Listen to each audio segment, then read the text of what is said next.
It needs it. Needs it for sure. Anyway, we're coming through Grand Tire, and the water. I did not realize how low this water was up here. Still, it's extremely low. Let me wipe my camera off. It's extremely low. Yeah, that lower's come back up, but man, there's still just I hadn't seen it this low up here. Kind of a trip.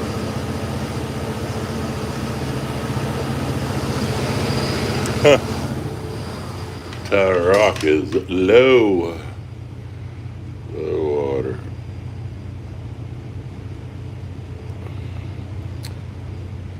Anyway, we're here by Grand Tire, coming up through uh, Grand Tire area. I hadn't been up here in a while.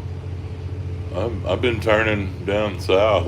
Well, actually, I know at least the past 3 or 4 months, I hadn't been up here. But yeah, that water breaking around. That's kind of a trip seeing that water break, come down there and break. But yeah, it's Tire Rock. Throwing some rollers back there. Look at that. That's where that water's breaking.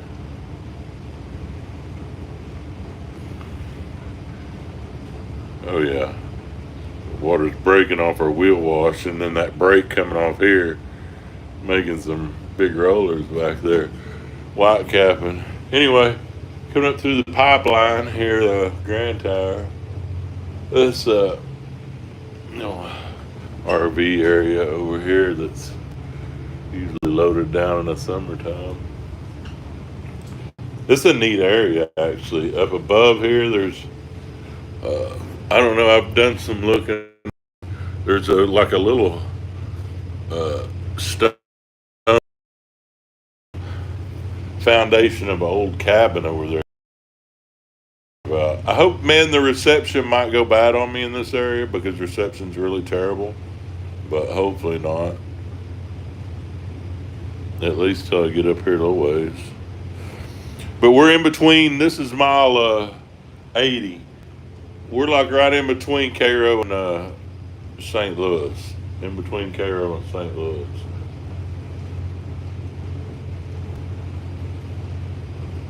But, and yeah, I woke up, man. I woke up. I need to remember not to get up and go look at comments because I did it again, y'all. Snapped off on somebody, one of my viewers, on a comment. I don't know, man. I get to, if I just wake up, just be cautious. I don't know what to say. I don't, it's not, it's the ignorance that gets me. Um, and just the FYI, man, um, tread lightly with the debates with me, man, because, yeah, whatever. I'm going to cause more trouble by even saying this crap. It's beautiful up here in this area. I really think it's a beautiful area. Not necessarily today. A lot of rain, overcast. Um, but this is a really beautiful area. It's a unique area. Yeah, there's stories. I've heard quite a few stories about this area too. Different stories. I want to say ghost stories, but not necessarily ghost stories. It's kind of freakish happenings. The paranormal of the river is heightened around this area, I guess. That's what I'll just say. I'm not a big paranormal person, but for entertainment purposes, yeah, I'll go with that.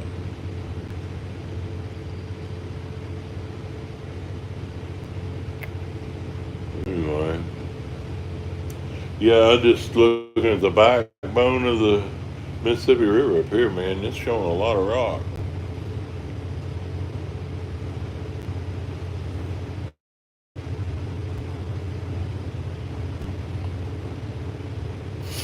It's neat. The old power plant over there.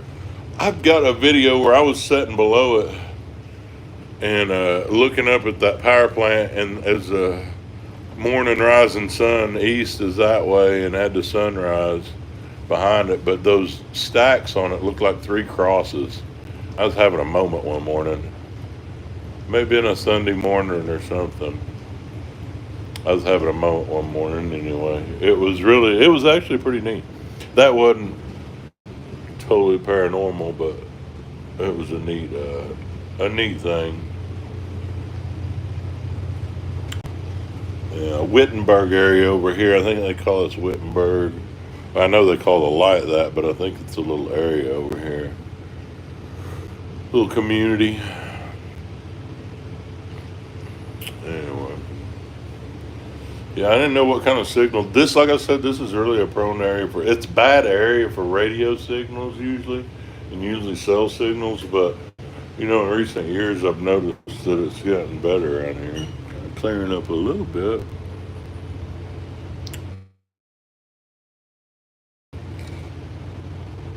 But yeah, that's a gas pipeline that they got running across the river, or a pipeline of some sort. I'm not sure if it's gas, but I'm assuming gas, petroleum. Yeah, we're getting some weather today. Yeah, we're getting some weather. They need it up here. It looks like I didn't realize.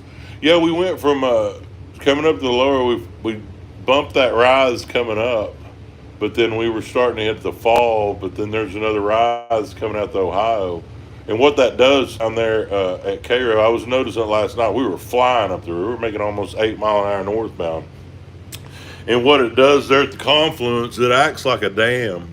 Uh, the Ohio River, that water coming into the upper, it acts like a dam. When the water gets up, here's the confluence, and see what we got going now is this. There's a lot of water coming out the Ohio, and so the water's up here, which it's not here basically. So it backs that upper up, and it was noticeably backed up slack water all the way up to Cape last night. Once I got up around Gray's Point, I noticed slowing down a little bit, started hitting the current a little bit, but yeah, that's what that Ohio River and the upper, depending on the levels, it acts like it backs the water up basically.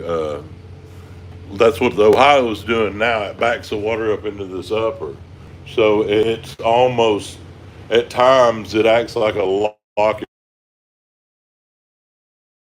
river where you've got down closer to the mouth like. Um, the key, the numbers that we watch. There's that house, that little cabin I was talking about. Hold on. That's that one that has the foundation. And I've heard stories of these, but I hate to relay them.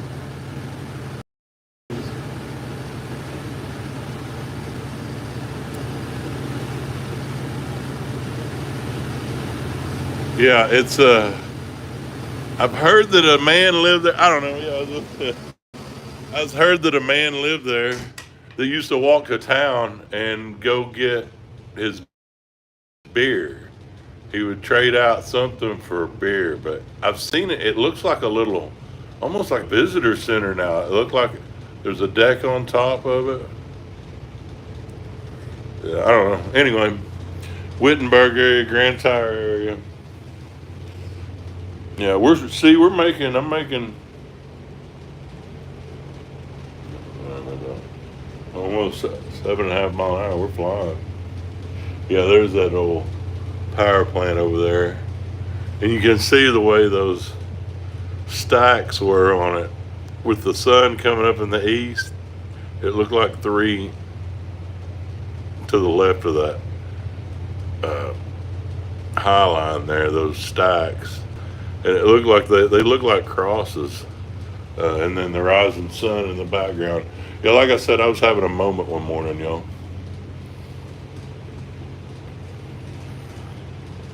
Kind of neat. I hope the signal's holding out.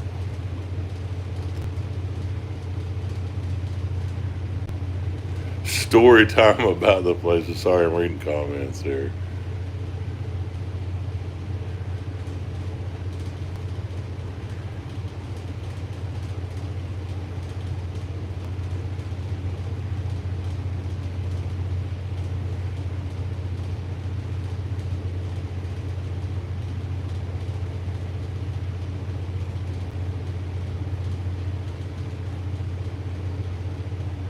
even a lot of folks on here. All right.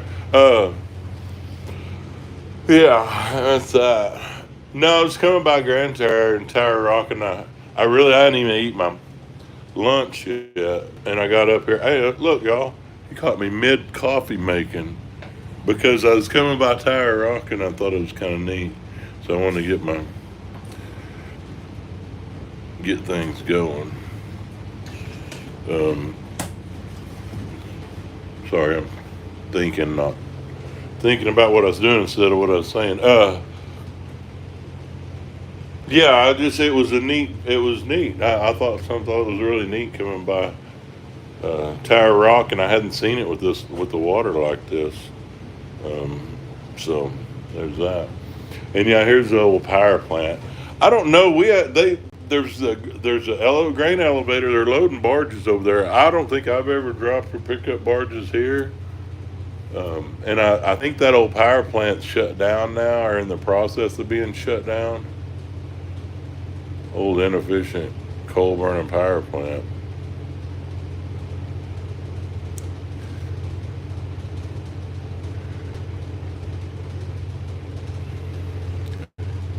But yeah, and the barges up there. Let's see, I've got an elevator there.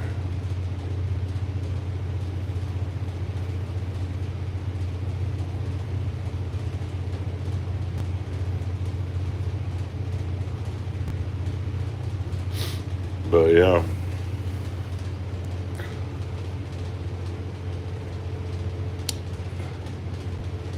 headed on up, headed on up.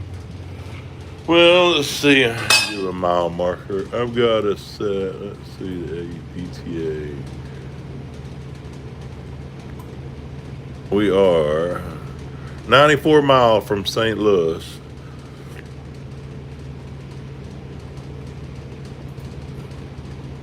Yeah, we're almost right in between from St. Louis to Cairo to at the confluence.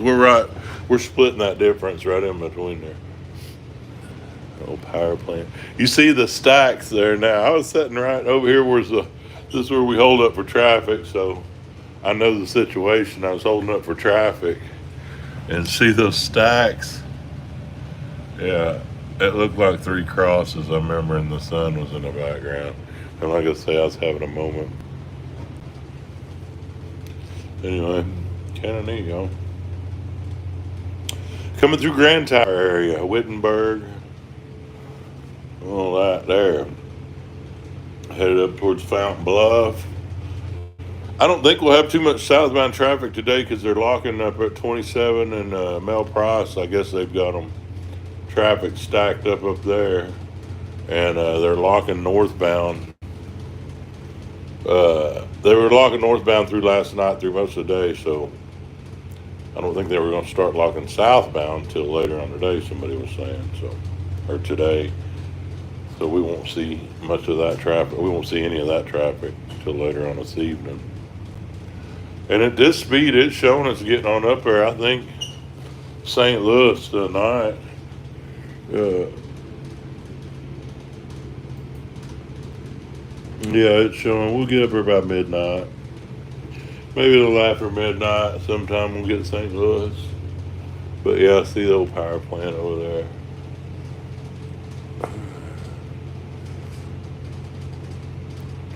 And like I say, I think that's all. I think they've shuttered that. I think they've mothballed that. Like I say, the old inefficient power plant. Tell that thing's old. Anyway, that's what they call chevron dikes. These right here. I think those were mainly developed for fish habitat. They do river diversion. But that's a chevron dike. It's a lot. They made those. The way I understand that design is to help out with fish habitat. So they're called chevrons. See how it's in a horseshoe. They got a horseshoe shape to them, and you see those a lot up on this upper miss. You see a lot of those chevrons, and like I said, I'm fairly sure they're designed. It's a dike, so it definitely does. It's a design for water diversion, but also I think that the type of design. See, there's the stack that I was talking about. Yeah.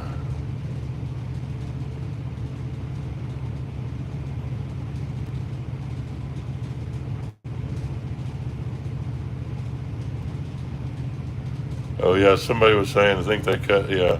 Main chambers closed, so they're double locking at 27 ml price. I thought that was the issue. I remember seeing we've been getting emails on that, but we're not going up above, so it's really not been a huge concern of mine. But man, I did not realize the water was still that low up here. It's I haven't seen, like I say, I haven't seen it this low up here in some time. These old rock bluffs and stuff over here, I've always been intrigued by. Fountain Bluff area.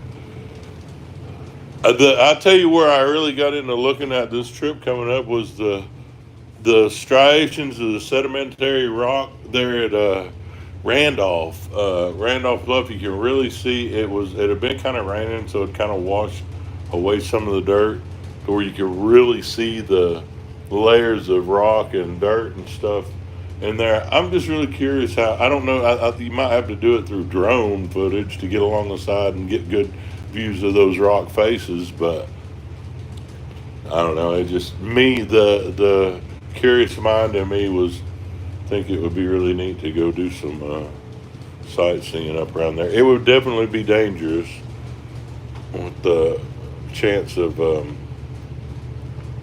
rock and mudslides, but I've always wanted to go check it out. Anyway, that's the day. Yeah, those big rocks over. It's kind of hard to see with all that rain on the windshield. I guess I could do this. There we go. Woo-hoo.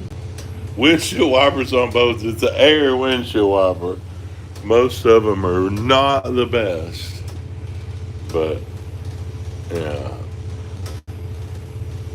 I don't. That are not a huge necessity. Yeah, those big rocks over there.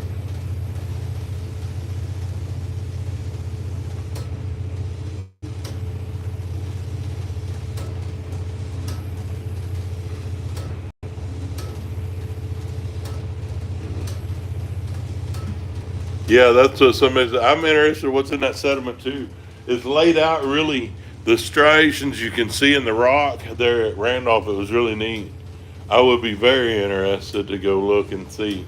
Like there was one real obvious lighter. Like I say, it was probably 10 foot um, section that was a lot lighter than that was above and below it. And I'd be curious as to why. Um, and to see if there's anything in those layers as far as fossils or stuff like that. I don't know. I don't know. It'd be neat to look.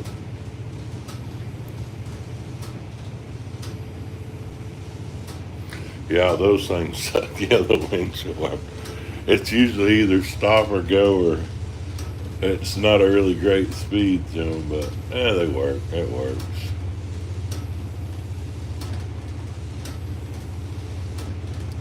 I get a general view of things without it. So, and then the sides where the rain's not blowing. Yeah, I must say some of the when this one's actually not bad, but I've dealt with some windshield wipers on some boats that have been probably the cheapest. And sorry, it's like a little. I've had some that have just been like a little. You had like a little view, and but it's like I said, it's I've never had an issue with visibility because of windshield wipers. I mean, as far as it being a problem.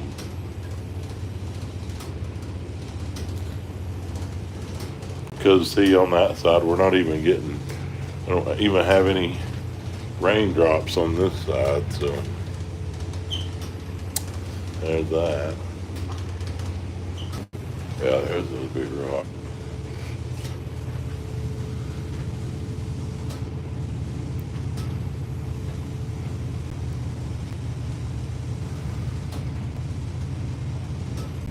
Yeah, I always had an interest in No, man, the Rain X is crap. Trust me. I mean, on these windows, I tried that early on. We tried to put the Rain X on, and it leaves a film that really causes glare. It's not as noticeable on a car windshield, but on these windows, it's very noticeable, and it causes a. Yeah, I spent a whole afternoon one time trying to get that crap off of Wheelhouse windows. The Rain X, I agree, it's a great product on car winch. Sorry, I think I'm losing signal here and there. It might be getting bad area.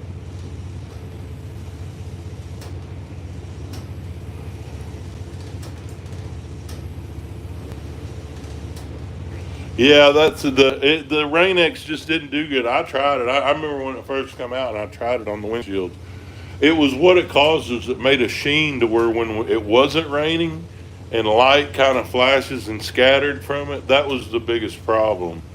It wasn't. It actually did a good job with moisture out and rain and fog and stuff. When I say fog, like um, fog on the windshield, but it's like that. But yeah, it put a film on there that just made things hard to see. There's a rock I was looking at. I was zooming in on earlier.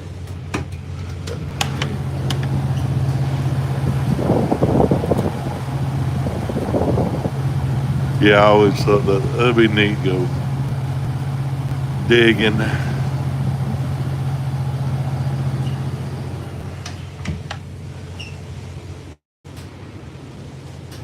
I was a little rock hunter when I was young. I had interest in geology when I was a young kid, rock collections and stuff, and the petrified wood and all that. But as I've gotten older, I've got other interest. Hmm. Anyway, kind of cool.